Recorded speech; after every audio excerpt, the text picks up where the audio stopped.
RCI has been to a lot of different places over the years around the globe, many different continents, but never have we ever been to Oran Park Raceway in New South Wales, Australia. Hello, everybody, and welcome to what could potentially be the final broadcast for 2024 here at RCI TV. Welcome in. I'm Jesse Lee, joined by Ash Bibby behind the cameras today. May hear him on the mic a little bit later on. Who knows? Will join up with us. We are at a racetrack that doesn't exist anymore, quite sadly, but thanks to technology and the iRacing platform, we still have a virtual version of Oran Park Raceway. If you've never heard of it, well, it is situated in New South Wales, just about, actually I don't remember how many miles it is away from Sydney, but it is situated to the southwest, and it was at one point just a brilliant race course. It also has a very interesting party piece that we will show you in just a little while. The topic of today's race, quite simple. The brand new BMW touring car that was added to iRacing. It looks incredibly similar to the one in ACC because it is the same one in ACC. But talking to the drivers, they have said that these cars handle nothing like the ones in ACC, and that's actually a good thing. These cars have their own personality. They're very drivable, and they're fun to throw around the racetrack, and that's exactly what our drivers are going to do tonight. Qualifying well underway, just about 5.5 minutes left of that qualifying session. Raphael Huell leads the way over Joe Dahlberg, Hayne, and Roscombe with Vigasquare, the top five. Jordan Daly, the lone man out of the top five right now. A 12.797, good enough for pole for the moment, as everybody's looking to get grips with a track that they probably haven't been to before. Mixed reception from the drivers as well on if they like the track or not. It is a lot to get your head around. It's not the longest racetrack in the world.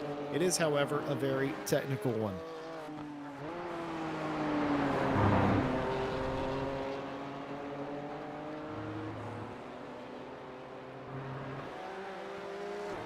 Some other things about Oran Park. The Grand Prix circuit existed from 1985 to 2010 when the course shut down. World Superbikes were here. Of course, the V8 Supercars, Australian GT. They had the Castrol 6 Hours here back in the 80s. And the Tasman Series ran for a couple of years here at the racetrack. 2.62 kilometers. That's 1.62 miles if you prefer old school measurements. 12 turns. And the quickest lap ever ran around here, in case you want a frame of reference, was a 1 minute 1.6.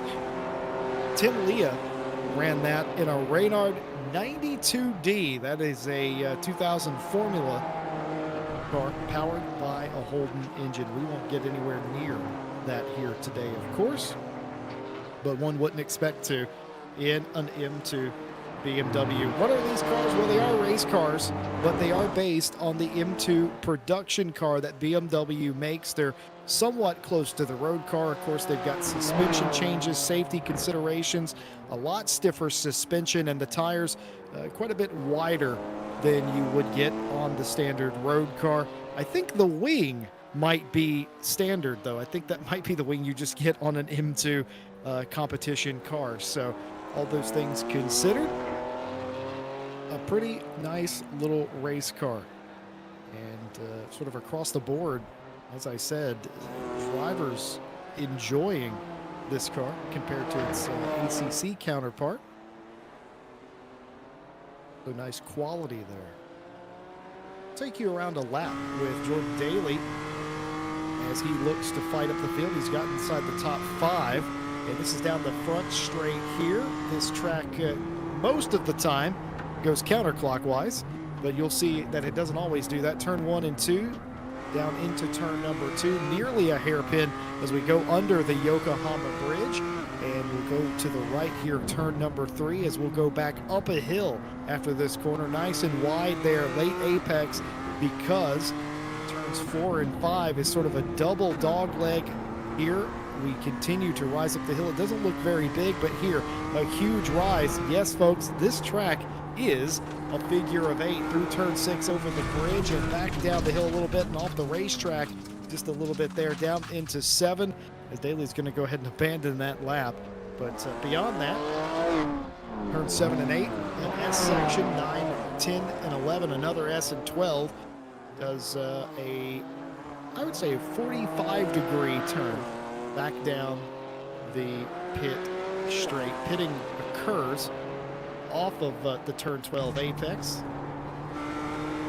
Here is Vigasquet, who is picking up right where we left off through 7 and 8. This little S section, unsighted for some of it due to the elevation in the sharp nature of the racetrack. Turn 9 here up at the top of the hill will fall back down again into 10 and 11. Another little mini S section that you can't sight your exit. Just have to guess where it's going to be. Luckily, it's mostly a straight line. And down into turn number 12 is sort of 45-degree. You don't want to hit the wall, but you can get as close as you like down to the start-finish line. That's a lap around Oran Park, all 2.6 kilometers worth of it. It's a quick old lap here, and Vigasquet actually just ran the quickest lap of the race, or the qualifying session, rather. 12.572, eclipsing Raphael Hill and taking pole position for what I can only presume is nearly on pace.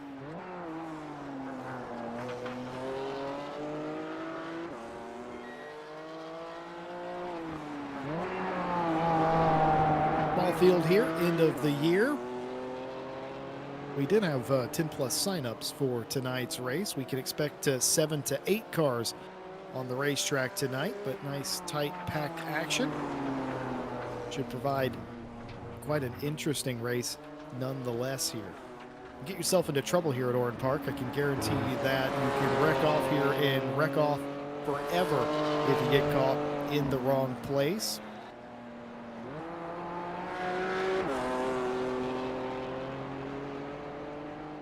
This bridge, though, was the party piece of this racetrack. The Yokohama Bridge, and the figure of 8 style, one of the few racetracks in the world that does that. Of course, this racetrack does no longer exist, but of course everybody knows Suzuka, the famous figure of 8 course, as qualifying has finished. Apparently, we have 10 cars out there. Martin Lawrence has joined us. Footy Bodecha has also joined us. Harry Conway came in and ran a qualifying lap. So apparently, we do have 10 cars here today. I love this about iRacing. They don't sugarcoat it with the best graphics. You saw the Oran Park broadcaster's booth there with the chipped white paint on it. You love to see that. The walls, of course, where cars have hit them over the years. Traditional sort of walls here in Australia. You see this at places like Sydney Park as well, where it is a concrete wall and a dirt bank behind it.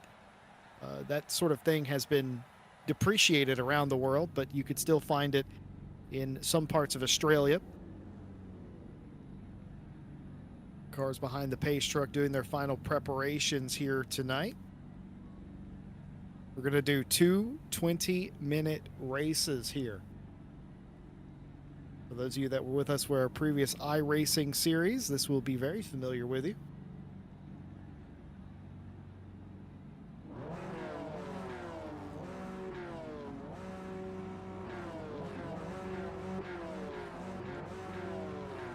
Ash Bibby, my broadcaster, is betting me that Jordan Daly's going to wreck within a lap or so of the start. I'm going to say the opposite. I'm going to say he goes the distance and doesn't. I'll take that bet.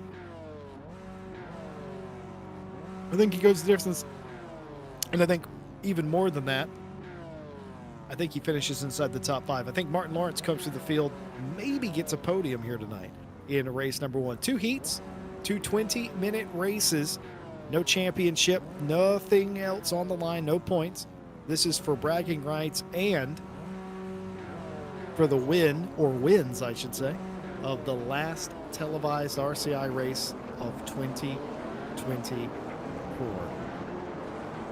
It's a new track for a lot of the drivers. It's a brand new car for all of the drivers. 10 of them on the field, 5 rows deep, 2 by 2, as they come around turn 12. For the last time at pace speed.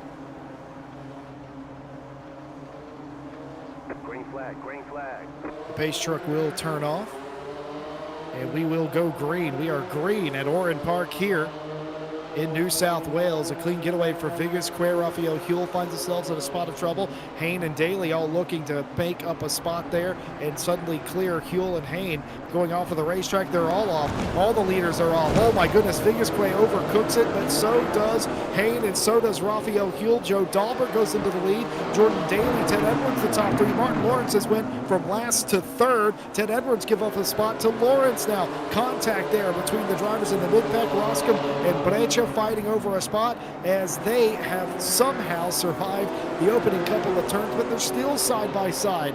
Is about Roscom, Harry Conway trying to get away, Philippe Brecha trying to just get single file, and they will just about eventually. Joe Dahlberg in the lead of the race. Oh no, and it's a spin for Martin Lawrence. Martin Lawrence has dipped a tire off into the grass and has spun the car into the infield, or the outfield I should say, and that has not gone well. Vigas Quay, I think, has done the exact same thing. Your pole sitter has had a horrible opening lap here thus far.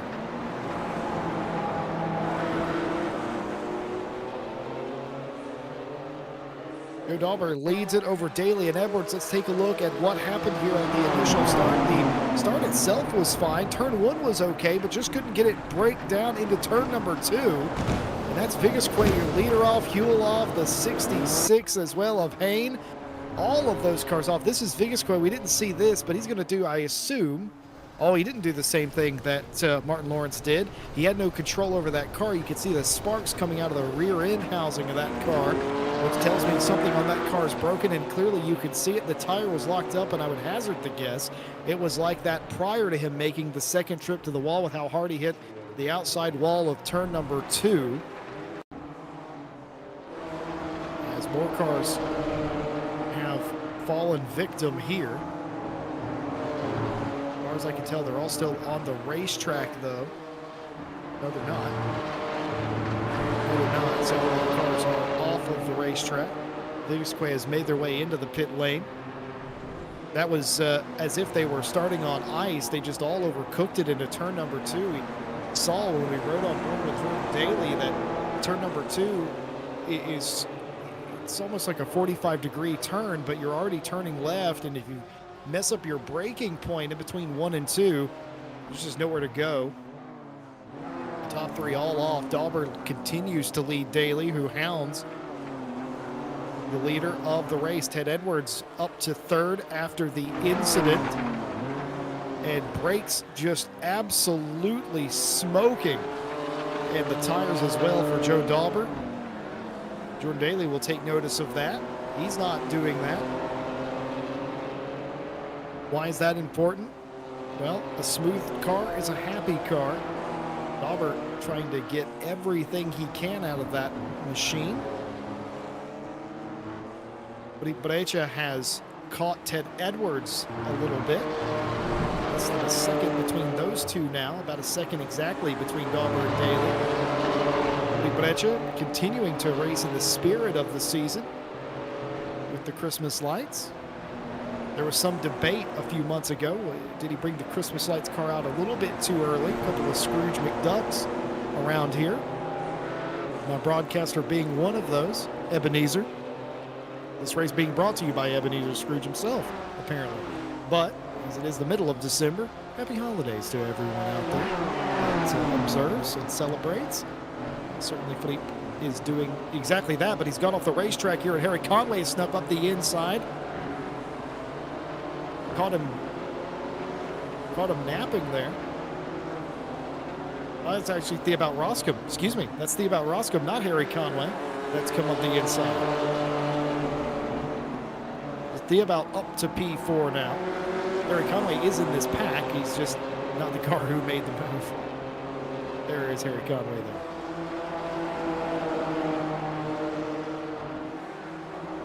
Dahlberg losing Daly a little bit, 1.3 seconds. Oh, Harry Conway's gone off. Not particularly significant, just lost a little bit of time. Martin Lawrence, for his spin, has not lost any pace in that car. Yeah, just off the racetrack. We We saw Vigasquez do this earlier, but he was also damaged. Oh, the gravel, the dirt, the marbles, everything being kicked up onto the racetrack. That's not conducive to grip. But I was making a comment about Harry Conway. But not Harry Conway, Martin Lawrence, who has stayed out on the racetrack. I don't think that car's hurt. I don't think he hit anything. He's just a little bit behind.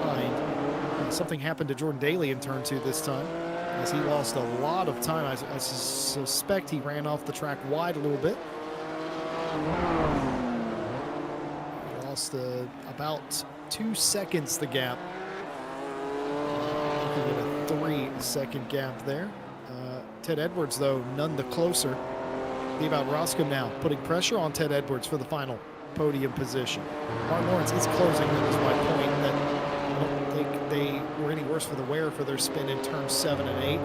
Just went off the racetrack, no damage to that car, and they are catching. The pace is still in that number 10 car for the Czech driver. It's almost like a rally cross course coming off of 12 with all the marbles and everything being kicked up through there. That is a ominous looking Santa Claus on the back of Ted Edwards' machine, a less ominous one on the front of that car. I don't know what the British think Christmas is about, but that would have absolutely scared the crap out of me as a child. On board for Theobout Roscoe here, you can see the inside of the cockpit of the car. It's pretty much just what an M2 looks like, with some extra bolt-ons, add-ons installed into it with a different screen and steering wheel. Of course, you've got all the safety stuff that is required. There's no floor mats, and there's no little Christmas tree hanging from a rearview mirror as you would normally have.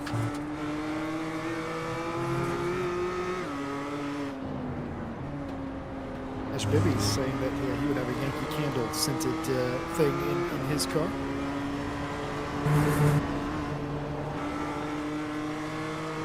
I have one of those little things that clip into the vent, though, for myself. Whoa, a bit sideways, but that's what you expect with these cars. You should be able to catch them. They're not the most difficult cars to drive. I'd say this is on the opposite scale of a Porsche Cup car that is incredibly twitchy. These cars are twitchy too, but they're easy. They're somewhat easier to catch a slide on. They're a little bit more pliable, a little bit more malleable, and I think you can see that quite easily as all the cars that have come down the pit lane have returned to the racetrack. Raphael Kiel's-Hayne and Vigasquez are back out there on the racetrack now. They have not given up, and I think I'm correct in saying that it's going to be reverse grid for race number 2.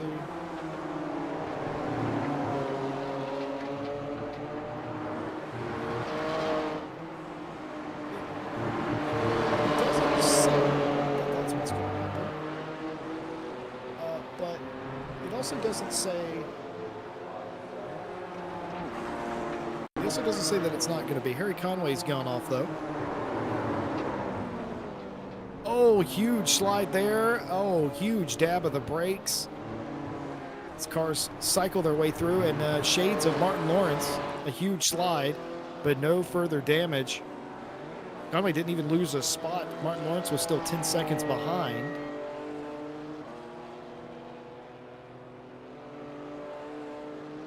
As I think that was Vigasquez who came down pit lane just there.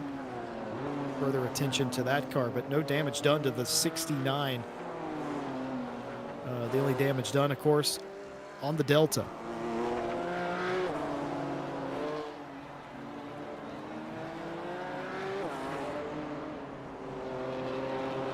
Getting real close between Ted Edwards and Theobout Roscoe. And Felipe Lecho for good measure.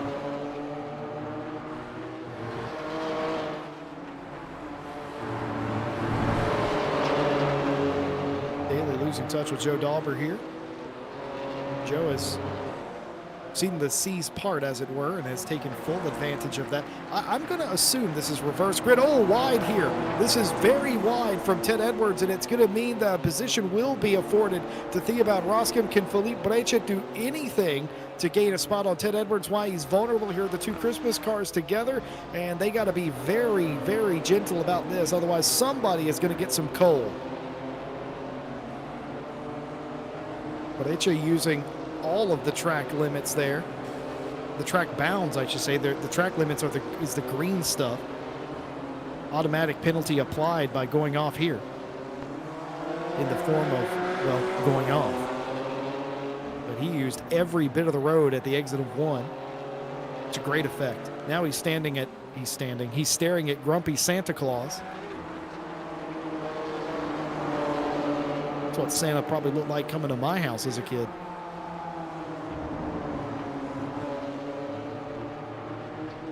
Always on the naughty list, this guy. Oh, up the inside, thinking about making it work.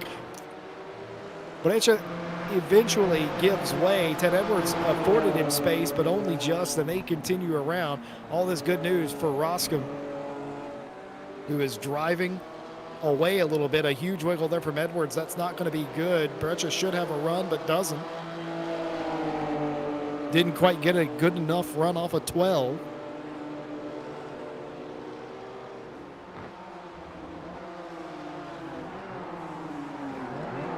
Very, very close indeed between these drivers, all fighting over a top 4 or 5 spot. And keep in mind, if something were to happen to Dauber, Daly, or Roscom, this would be for the podium here.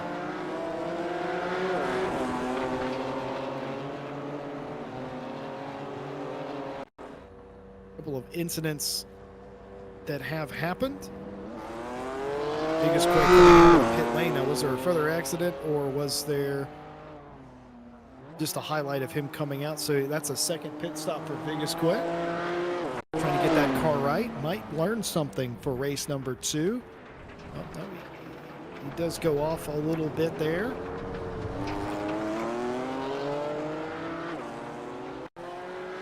Lawrence just ran wide as well, but no big deal.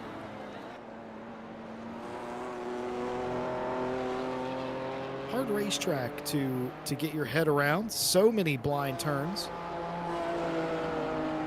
Not like a traditional track where there's a straight followed by a corner. A lot of these corners are followed by another corner. And the speed that you can take them, vastly different. Here is your leader of the race, Joe Dauber, as something has happened to both Felipe Brecha and Ted Edwards. Did they both take each other off the racetrack, I wonder?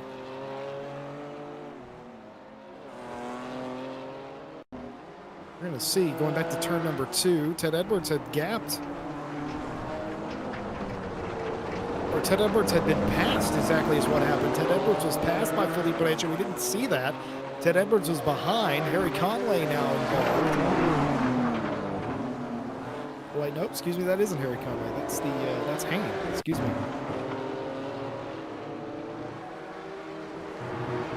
Felipe Brecha able to make the pass on Edwards. That's a lap car there, making their way through. Clearly some pace in that car. We'll see what they can do in race number 2. Brecha made the pass for 4th. Edwards down to 5th. Both of those cars off in turn 2. A popular trouble spot. Ooh, huge slide there by Hayne. And nice save. Something you can do in these cars. What on earth is going on with the back of Ted Edwards' car? Why is Santa so upset? Oh, well, maybe that's why.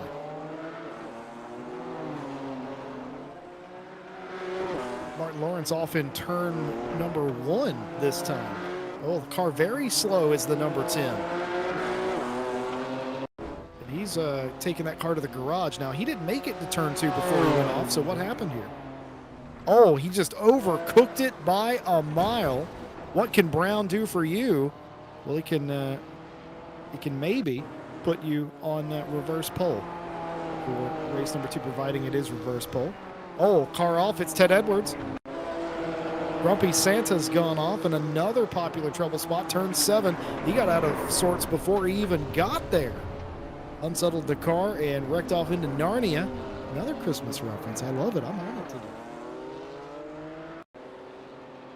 Recently watched that movie again with the better half and can confirm it is a Christmas movie. Oh my goodness. We just caught it live. Coming back to live pictures, Ted Edwards has sent it into the turn 12 wall, and that is half the BMW he started the race with. He is into the pit lane. That's going to promote Harry Conway into the top 5. A man who said he was sleepy. He didn't even want to race tonight. You know, he's got a new addiction. Everybody at home, he's got a new addiction. He's collecting die-cast cars again. He's collecting die-cast models again, and he's gone a little mental with it. He might need to pick up an M2 if this luck holds out. Top 5 looking for the 69. We're going to show you the Edwards exit, as we're going to call it. Oh, he gets off before he gets to 12, and oh, he hits the end of the wall. I didn't quite see that. That has destroyed the Ted Edwards car. I hate to say this to my broadcaster, Ash Bibby, but it would appear as if you owe me a warm beer when we meet.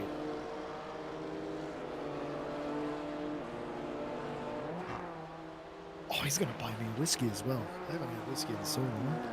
I'm just talking to my broadcaster now. Oh, we had an incident somewhere out on the racetrack, and it was Oliver Haggs from Vigus Quay, your pole sitter. And he just looped it.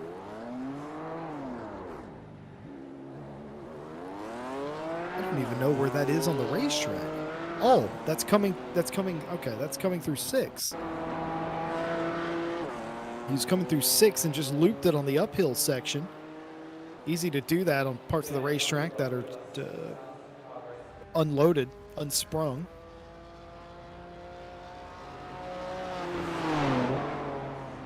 Ted Edwards confirming that when he went off, he intentionally went for the wall there.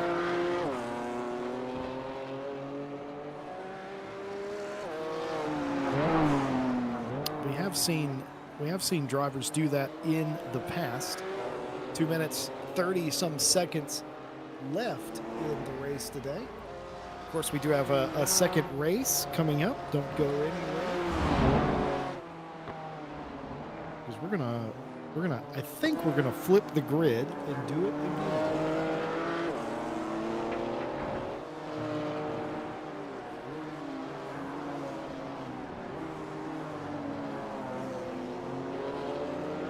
We'll see just how goes for them there. While we have 2 minutes to go in the race and everything's calm on the racetrack, might as well tell you what we got coming up for 2025. Well, we're going to be more iRacing races, of course. The Legends of Southern National, or Legends at Southern National, Legends Cars, Southern National Speedway. It's an oval race, January the 8th. And if you've never driven a Legends car in iRacing, it is a completely different breed of race car. Speaking of different breed, Jordan Daly's going off out of P2.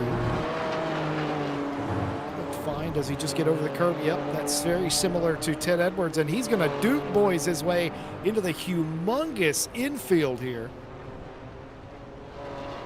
No contact, just a lot of time lost wrecking off there. And that has promoted Theobald Roscom into P2. Philippe Brecha has gone to P3 now. So it's Dalmer, Roscom, Brecha.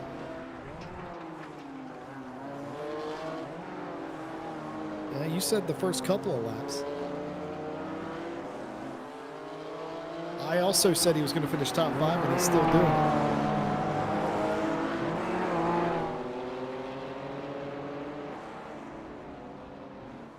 As I was saying, Legend Cars at Southern National, that coming January 8th on iRacing. It'll be 2 20-minute races. I hope to broadcast that because that is going to be a lot of fun and insane. I very much look forward to that. Before that, we got one more race coming up this year for you. December 20th, that's this Friday, our very first Le Mans Ultimate race. It's a one-off event, a 1-hour race. And I believe that's going to be around Sebring, and it is. And you have your choice of car there at Le Mans Ultimate. It may or may not be broadcasted, but it will be ran. A 1 hour, very first Le Mans Ultimate race. You can join us there by going to racerci.com and signing up for all the information you need to know. I have also been told I can leak some of the stuff coming up for the next year. The signups will be open in the manner of weeks or so. That Edwards has gone off again right here at the end. I think he did that on purpose. I think he was going for a drift, and I reckon his wife will leave him after that one. What do you think? That was desperately embarrassing. If I'm Katrina, I'm not impressed by that. But here we come to get the finish. The checkered flag for Joe Dauber. He was afforded the lead, but he built it ever since he took it. Joe Dauber in the number 4 car is going to win the very first M2 race in iRacing here on RCI TV. Theobald Roscom, one of the few cars that didn't have any drama today, no major drama anyway, drove back through the field and gets P2. Felipe Brecha will come home in P3 to complete the podium. Harry Conway, a nice 4th place. Jordan Daly may still get 5th, but after this drift, oh my goodness, there's going to be a lot of people single if they keep this up. This is not how you do that. Daly down will still get a top 5 for his troubles. Rafael Huel, Hayne Edwards, Villasquez, and Martin Lawrence will be the way that they'll finish here for race number 1. Race number 2, we're going to stack them up. We're going to do it again. Another 20-minute race.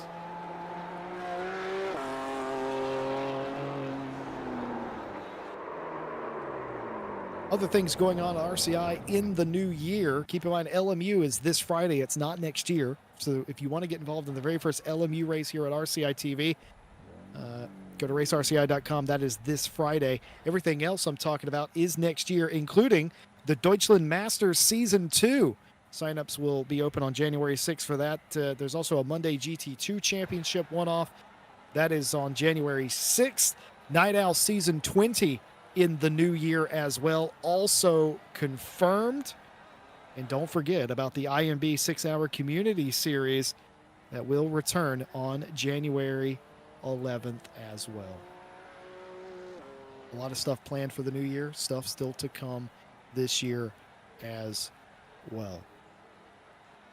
Well, I gotta say, it was a chaotic race here for our very first time at Oran Park. A chaotic race that saw Joe Dauber win overall in the 777 car. What a brilliant performance by them to pull away from Daly and hide away from the pack, and potentially just staying on the racetrack was its own reward there for Joe Dauber. Excellent job as well done by Theobald Roscom, who finishes P2.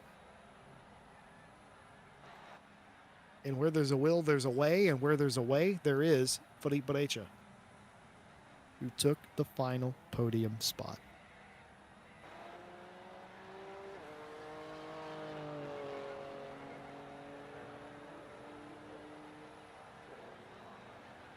Warm-ups occurring in the background. In case you're wondering what's going on, this is a warm-up for race number 2. They're going to do the exact same thing. They're going to line up 10 cars, and we'll go racing for an additional 20 minutes, but there is this interlude between the two. Sort of a warm-up session, if you will, and that's what's going on in the background.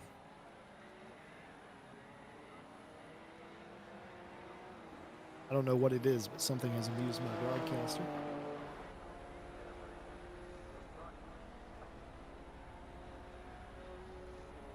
RCI TV hosted by Jesse Lee and Jesse Lee. Yeah, of course. Also, I have Ash Bibby here with me. Joe Dauber says, will the fans get bored with this rebound racing dominance? Never. Absolutely not. The fans love it. Joe also saying, we'll have to watch the start. Did they forget to brake? Just went in there too late, too hot, is what happened. It's unfortunately as simple as that. They just did not brake adequately. And I think one of them, I don't know which one it was in the top three, I think one of them caught the grass. And obviously you can't brake on grass as well as you can asphalt. And if you didn't know that, now you do.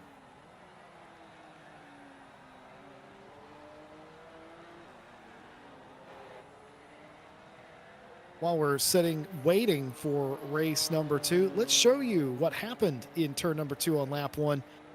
One more time, show you exactly what went down. Here's the initial start. It was a good getaway for Vigasquez, you have to admit, as they were nearly 3 wide behind them. But here's turn 1, and they just all went off. Okay, so that's what happened. They didn't brake enough. They were going too quickly, and when they got into the turn 2 braking zone, they were already off of the racetrack, and 3 cars off into the wall there. Vigasquez, Hayne, and Huell. I believe it was Huell as well. Here's from Hayne's perspective, as they all get some sort of contact. Hayne may have been able to miss the wall there had Vigasquez not existed, but unfortunately they all go off. Check it from this angle. They just go a little too wide. That's all it is. And they all make and meet the same fate. That wasn't Raphael Huell, by the way. At least according to this. Or it might have been. Either way, 3 cars off into the wall. Joe Dauber takes the lead and profits. Very strange indeed. But that is the risk. That is the risk you run. Coming to a track that you're not familiar with, Oran Park, in New South Wales, just about a little bit southwest of Sydney. In Straya, unfortunately, hasn't existed for the better part of 15 years now, closed down in 2010. The scan that iRacing has keeps this track alive, a very rare track indeed, a figure of 8 style track with a crossover bridge.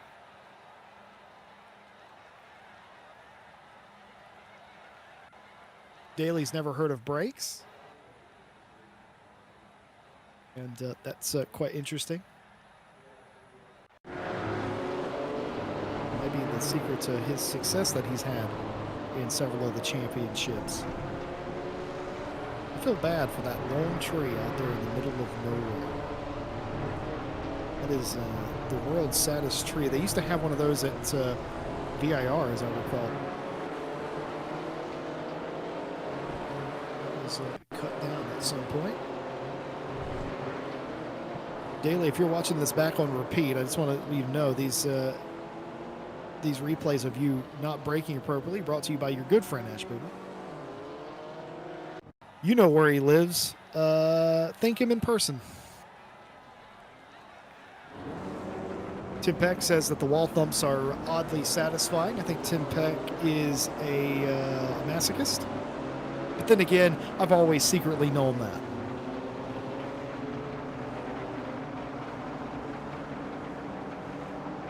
About to go green here. Race number 2. It is reverse grid. You're going to have Martin Lawrence and Oliver Hagstrom Vigasquez on pole position on the front row. Hayne Edwards, Daly Huell, Bretcher Conway, Roscoe and Dauber will start in the back of the pack. Now, it didn't really matter where they started last time through. Well, one car's going to be way fast. One car's out of the gas incredibly early as well, but it's a clean getaway for Martin Lawrence. But Vigasquez up the inside, looking for a move into turn 2. They've all braked appropriately for turn number 2 this time. And it's Vigasquez out in the lead of the race after Martin Lawrence was pressed a little bit wide. Flashing of the lights for Lawrence there. Not approving, not appreciative of being squeezed there a little bit. Ted Edwards now up to 3rd. Hayne to 4th. Roscom and Huell, the top 6 cars, as they all just about get single file, except in the immediate back. Conway and Daly side by side. Bretcher and Dauber just about settle it out, but Conway and Daly still side by side. Vigasquez has the lead, but Martin Lawrence not giving up, as everybody now through 7 able to get the car brake under control. I I held my breath there for a second,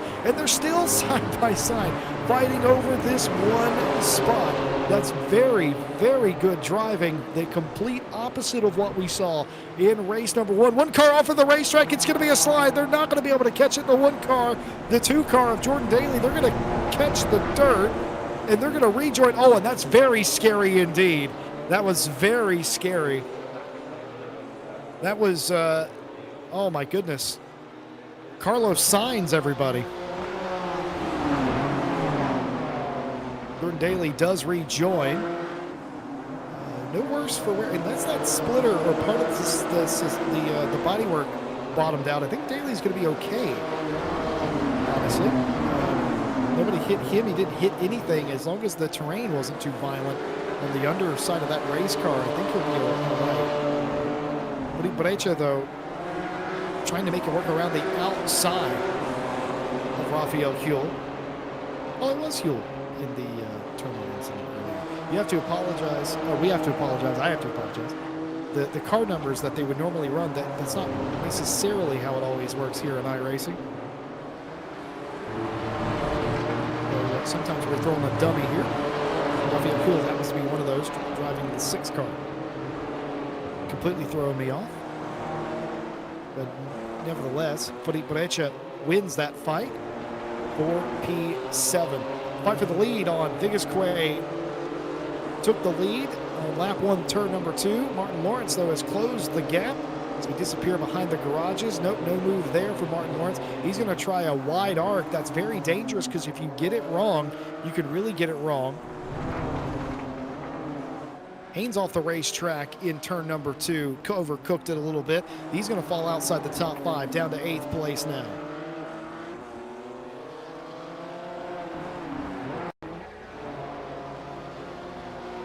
Impact's threatening me with a good time in chat. You love to see it. Oh yeah, just overcooked it. It almost shades of lap 1, race 1.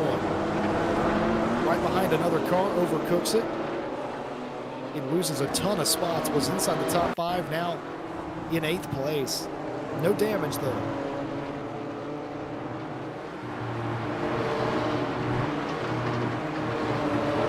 Martin Lawrence has run the quickest lap of the race in pursuit of Vigasquez at 12.72.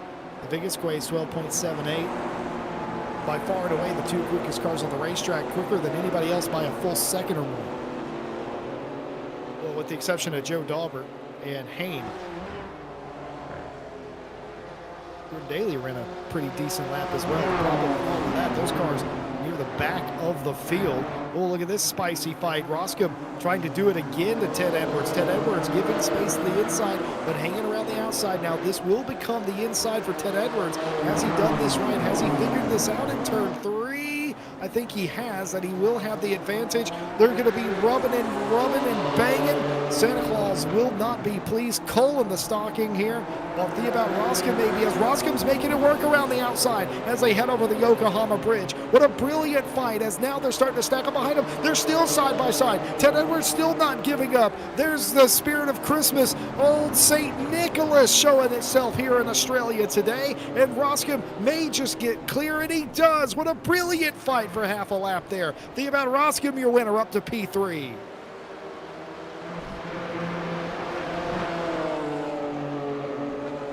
That was a very, very nice fight between the two of them. A little bit of rubbing, yes, but these are M2s. They're race cars. They're touring cars. What do you expect? I mean, nothing out of line there at all, in my opinion. Just good racing between the two of them. Roscom somehow was able to hang to the outside of Ted Edwards just long enough for the track to swing back in his direction through 7 and 8 and get that spot away. Just absolutely well done indeed.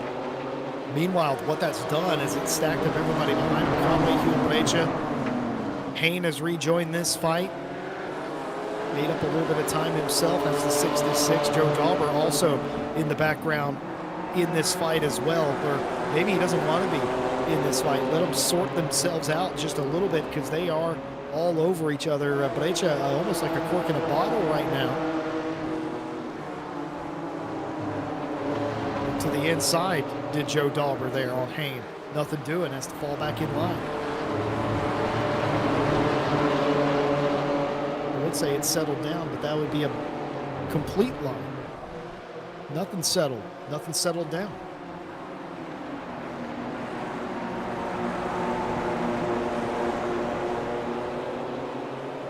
Dauber, your race 1 winner, mired in traffic here. We know he's got the pace. We know he's got the skill, the ability. Does he have the time with 13 and a half minutes left to go? Off the racetrack, Ted Edwards. Ted Edwards is going to give up a bunch of spots here. 3 wide for a moment. That allowed both Breccia and Conway through. Conway now looking to capitalize and get by Breccia. And he does it. Rafael Huell now, defensive line through turn 6. Oh, and he's going to go around as Ted Edwards down the inside. Did he hit the curb on the side? Was there contact with another car? We're going to find out from the helicopter cam. The Christmas car on the outside. Oh, yeah, and he's just going to get spun by, got spun by Joe Dauber there. I was wondering if it was a curb or contact. It was contact that sent Ted Edwards all the way to 10th place.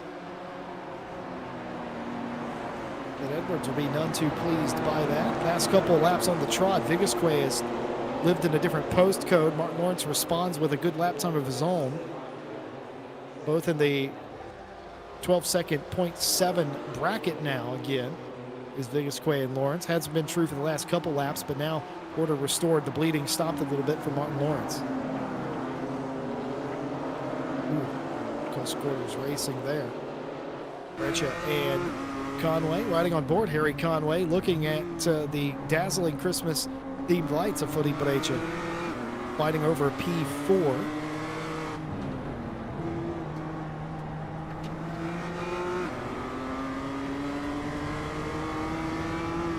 This just goes to illustrate what these drivers are dealing with here at Oran Park, with the elevation changes, the bridge, the unsighted corners as well. Easy to go off. You saw Felipe do exactly that for a moment. No big deal there.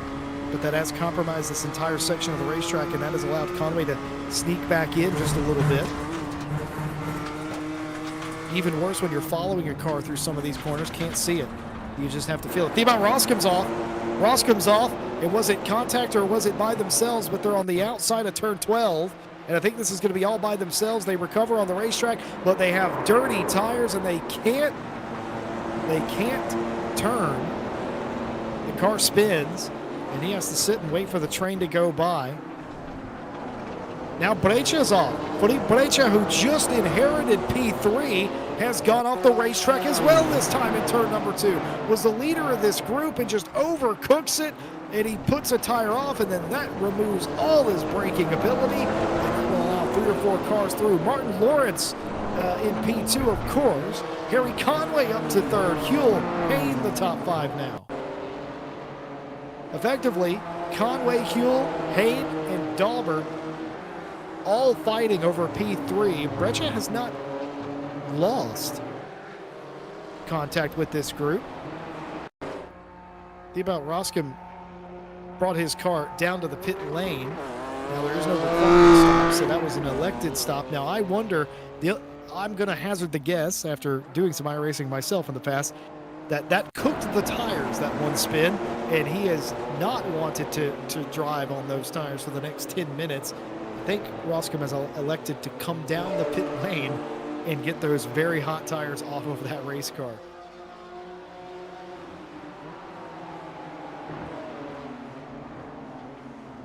Two seconds the gap between first and second place. It's been pretty stagnant there for the last couple of laps. It's been anything but that back here for 3rd place. Look at the marbles and the dirt, the debris on the racetrack. It's a filthy one here, folks. Conway holds on to 3rd over Huell, Hayne, Dauber, and Breccia all pretty much together. Breccia about a second off of that group, though. Will likely have some damage done to the tires, whether that's heat or buildup. Not entirely sure. No damage to the body of the car.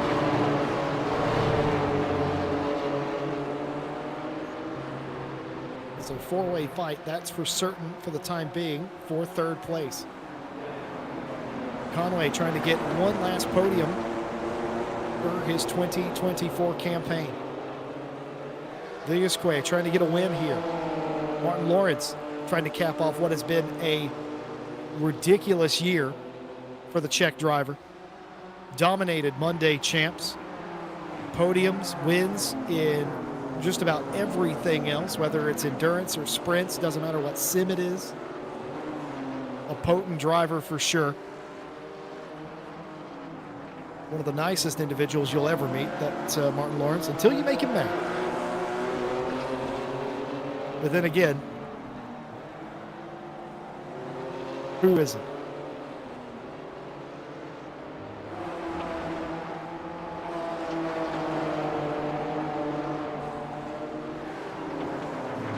Eight minutes left to go in the final iRacing race of the year. Final RCI broadcast of the year. Here on RCI TV, we talk to you about the slate of races we've got going on at racerci.com, an LMU race yet to come this year. Oh, Raphael Huell was disconnected. Oh, he was blinking. He was blinking. Connection issue for Huell. He was blinking, and he blinked back in the path of another car. You're going to see him disappear here. And it's not going to pick it up, but he reappears off of turn 12 in the path of another car. I think that was Hayne he appeared in the path of. Now, Huell, from Huell's perspective, he just got turned by Hayne there. From Hayne's perspective, which is the perspective we all have, Dauber wasn't there. Or excuse me, Huell wasn't there, rather. Oh, and they're all in each other. What's going on here? I think tempers are flaring and they're crashing over the Yokohama Bridge. And what on earth set all of that off? Conway has been afforded a humongous lead here into the back of the 4 car of Joe Dauber, and they're all going off, and somehow that spins Felipe Brecha, who was caught unawares, and they wreck off onto the bridge. Martin Lawrence has gone off. Martin Lawrence has gone off as well. Oh, they were 3 wide. There were 3 wide is what happened there. They got stuck together and just turns the 4 car.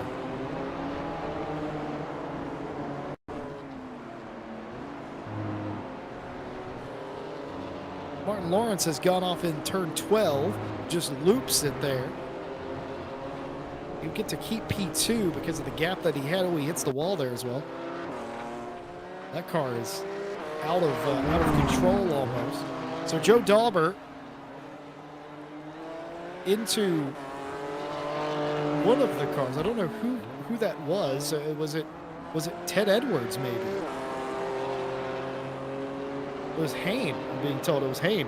So that was Dauber into. That was Dauber that. Yeah, so that's Dauber. Oh, so Felipe Brecha goes off there. Yeah, and nowhere to go. Dauber ends up pit maneuvering Hayne over the Yokohama Bridge. Dauber ends up somehow escaping that. Hayne is going to blame Joe Dauber for that, but really what happened was they were 3 wide coming up to the bridge. Hayne may have not realized that. Dauber wouldn't have realized that. Brecha somehow ends up spinning themselves, trying to get out of that situation, I bet.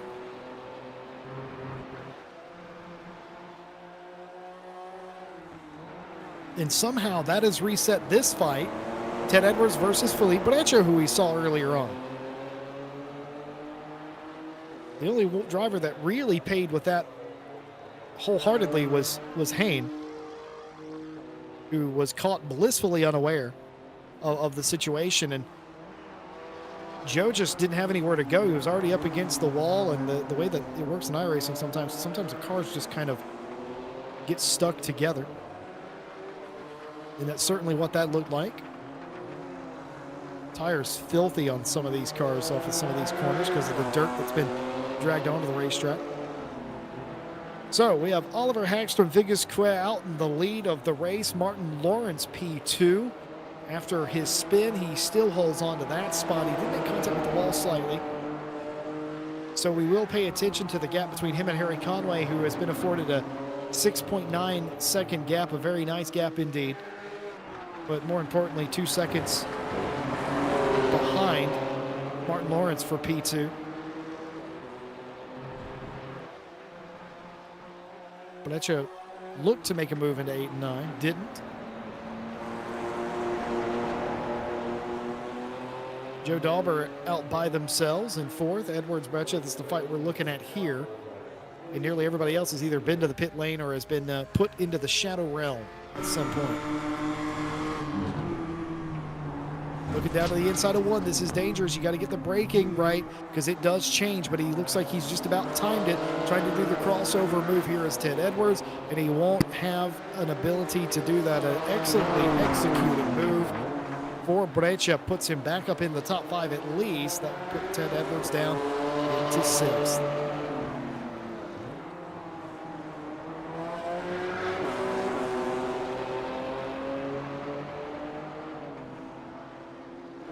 Well, we have a few minutes and the drivers are not going 3 wide over a bridge. I just want to thank the entire broadcast team here at RCI. Of course, Stewie, one of our broadcasters, Ash Bibby, of course, putting in a great deal of work, making iRacing come to life, for instance, this year. It's been absolutely brilliant to have him, and just our entire host of commentators, John Dalton, of course, Dan Van Zutphen, Callum Kerrigan, Kevin Boss, on and off for various roles this season as well. The new runner of the Monday Championship, already a success this past Monday with some thrilling racing indeed. And Breccia is not going to be able to slow it down. Once you touch the dirt at the exit of turn 1, you can't get it back together. And Breccia down to 6th again. Ted Edwards up to 5th with a little bit of breathing room now with 2 minutes to go. Matt Malcolm joined us this year and has been absolutely brilliant as well. A whole host. Shout out to Mitch Hobbs, talk about being in Australia. Mitch Hobbs, the Australian, putting in some of the early work in the esports series. So thank you to Mitch Hobbs, of course. Les Stevenson, the one of the few men, I think, in all of sim racing that I would race side by side for the rest of my life. Also known as the Roker Poker. I'm a little less thrilled about that moniker. Of course, Sarah Stan, of course, was with us for a large portion of our iRacing series to start with. She's been incredibly busy this fall. Thinking about her, wishing her the best. Thank you so much.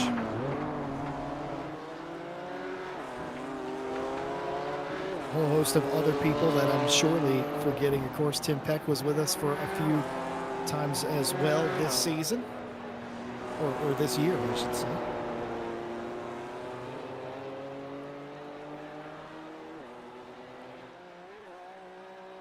Cormac Malloy did some broadcasting for us as well early on. Appreciate that, of course.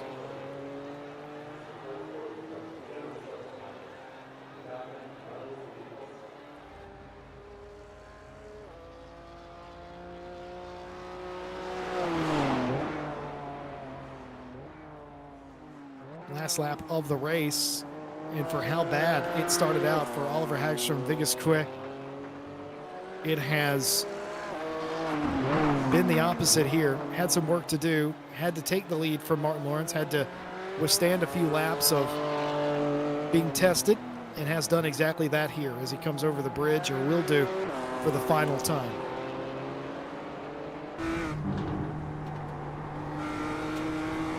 Viggesque is going to end the season, end the year with a win here today for, I presume, nearly on pace. Nearly on pace, nearly perfect here in race number 2 today. A good race car driver learns from their mistakes and responds in kind. Viggesque has done exactly that here today. Car's going to be slow, not wanting to run an additional lap here. That will be Jordan Daly. And it will be a win for Oliver Hagstrom Viggesque, who's won it here at Oran Park for the final iRacing race of the year and the second ever M2 race on RCI TV. What a brilliant drive. And Harry Conway, who didn't even expect to see him here today, had all but pulled out, has pulled back in, and he's going to be pulling into a podium for Conway here in iRacing. Martin Lawrence, another podium here to finish out the year as well in third. Why not? Joe Dahlberg gets as high as fourth place. Ted Edwards might be able to hang on to fifth place, but he's not going to be able to. Philippe Branch up the inside. They're going to be beating and banging side by side. Edwards has a little bit of a nose, and that's what it is. A nose for Ted Edwards. The difference between fifth and sixth for Philippe Branch. What an excellently done. And they didn't wreck each other either. They leaned on each other, but they didn't wreck each other. Very nice racing indeed. Theobald Roscom will come home in seventh place. They'll be the final finisher here today. Daly, Hain, and Huell all a lap down. Vigusque, Conway, and Lawrence, your podium finishers in the last iRacing race of the year. By the way, I did forget a member of my broadcast team, Austin Devonshire. Do appreciate them for everything they did for us in the early to mid part of the year as well. More about all the people that bring RCI to you in the credits. Of course, a big thank you to the entire administration staff, all of the stewards who have had to go back to school a little bit to deal with post-race stewarding for iRacing. They've done an immaculate job of dealing with that as well. So shout out to them. The event staff as well. Tom Bryant, in particular for iRacing, has brought all of this to life. A big thank you to him for keeping us afloat. Ash has learned an entire new style of broadcasting to do this as well. So a double thank you to my broadcaster, Ash Bibby here. What a finish. Mikael Sundstrom sick, should be in hospital, admittedly, had a high fever. Got to see his good friend and driver, Vigusque, win the race here, responding in the chat as well. What a race. We're going to try and wrangle an interview from somebody and see if we can do that and see how that works out. So do bear with us.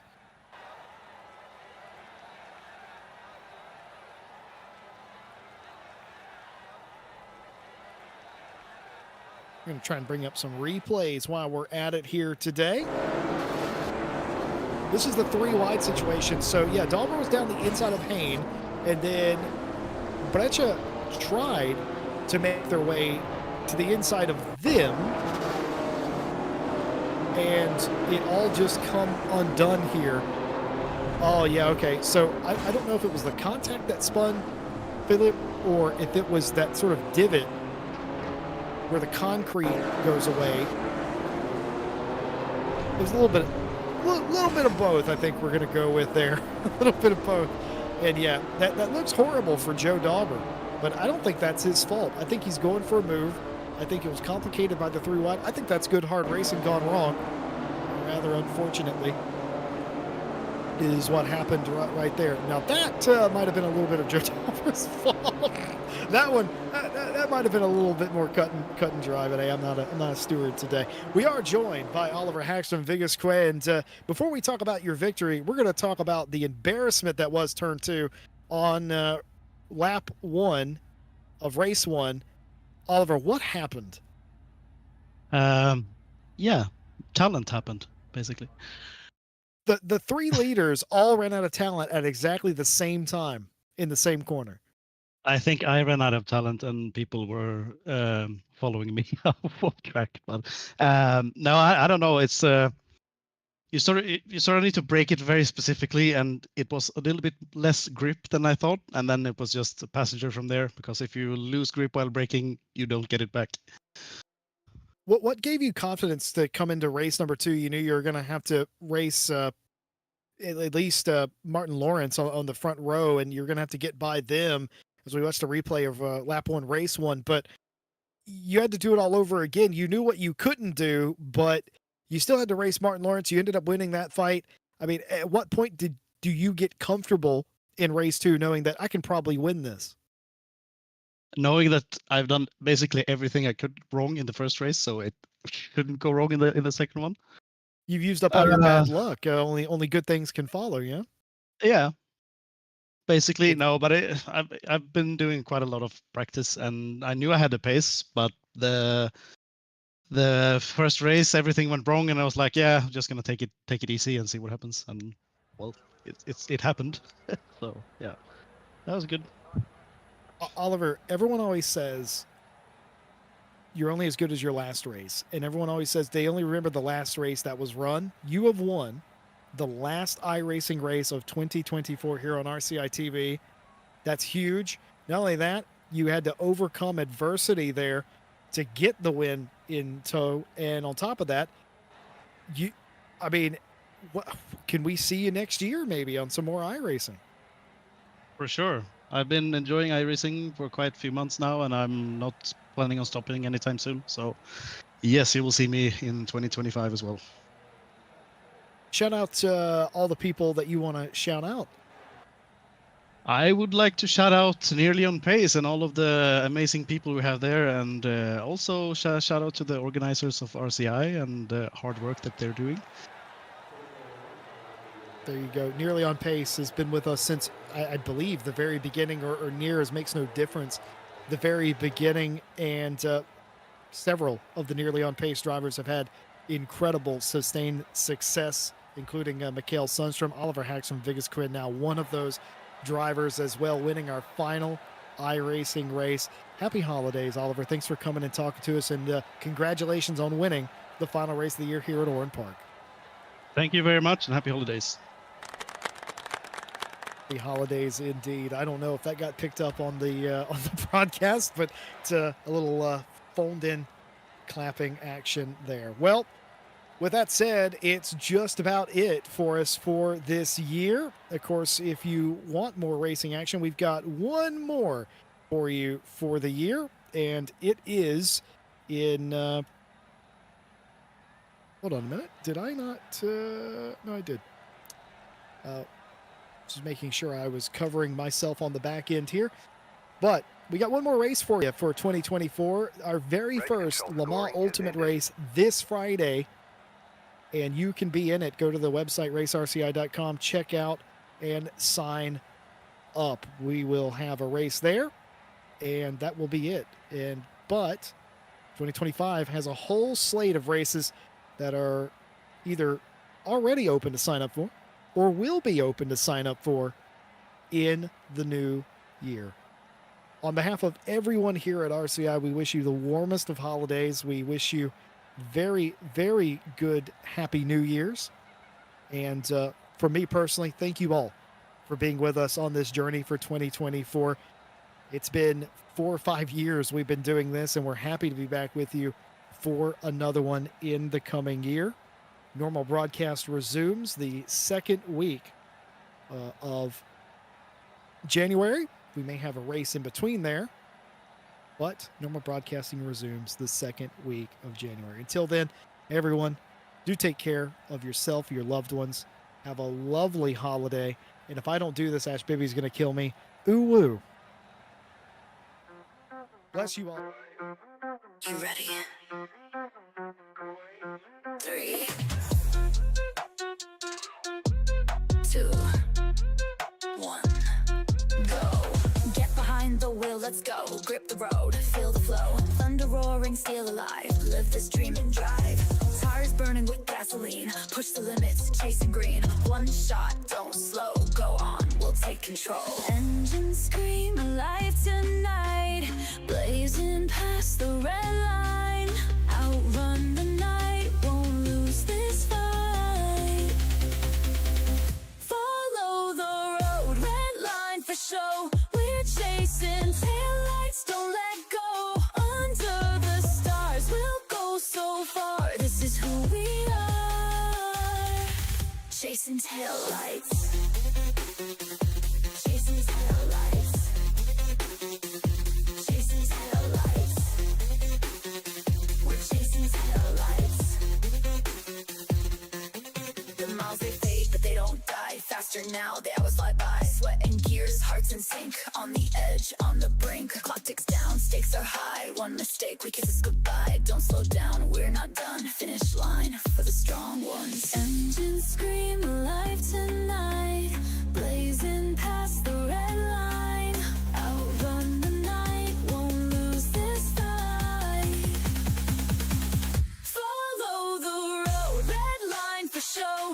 We're chasing taillights, don't let go. Under the stars, we'll go so far. This is who we are. Chasing taillights. We're chasing taillights. Chasing taillights. We're chasing taillights. Feel the rush, see the goal. Every second, take control. The world blurs, time